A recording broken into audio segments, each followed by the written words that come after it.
is something we need. It's a leap of faith. Oh, if you have the will and the moment to spare, it's a beautiful world out there.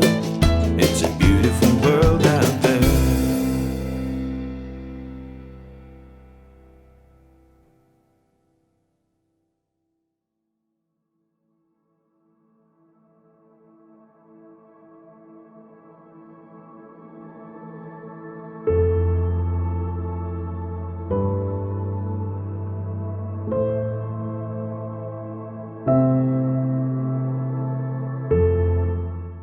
We parked in the car park for Blair Adam Forest Park and crossed the road to start along the trail at St Ninians Quarry.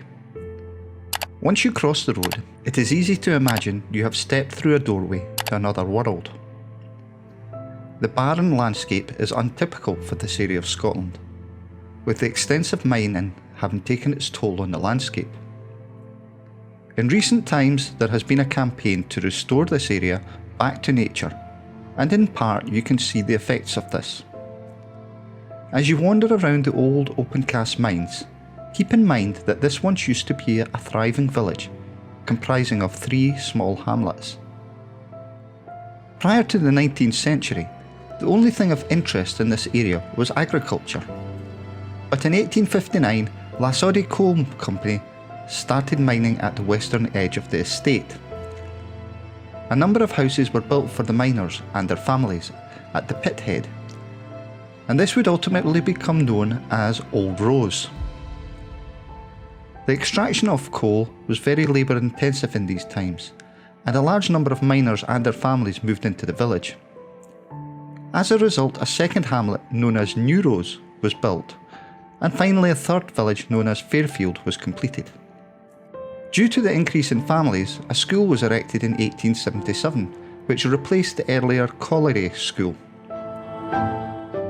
In its heyday, the school had 250 pupils, taught by 8 teachers. Since the village was isolated, the villagers had to attend to their own requirements. In addition to the school, the village contained a Free Church of Scotland, a number of shops, a post office, 2 co-ops, a public house, and a town hall.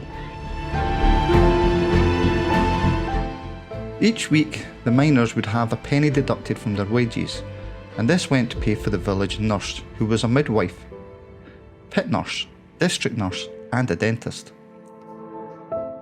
Since mining was very dangerous, the village had its own miners' rescue team and an award-winning ambulance team. However, the success of the villages depended on the success of the mines. During the strike of 1921, the first pits were closed, resulting in a loss of jobs. Families started to drift away to find work in other places. By 1926, during the stoppage, unemployment soared, and the slow bleeding of men leaving became a hemorrhage.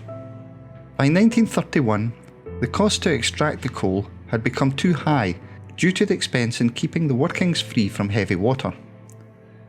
The last of the mines closed, and the owners gave the families 2 weeks to vacate their homes. For a small time, the village was used as a retreat and a conference centre to which the Olympian Eric Liddell of Chariots of Fire fame attended. However, this did not last long, and after being used for a short time as a hostel for refugees from Nazi-occupied Europe, the last of the buildings closed and the church demolished. Over the following decades, the villages were eradicated from the face of the land. Sometimes it's hard to envisage the type of people who would have lived in these remote and now abandoned villages. However, in the 1930s and 1940s, a wee boy by the name of Tommy used to visit his granddad Neil and granny Helen in these villages.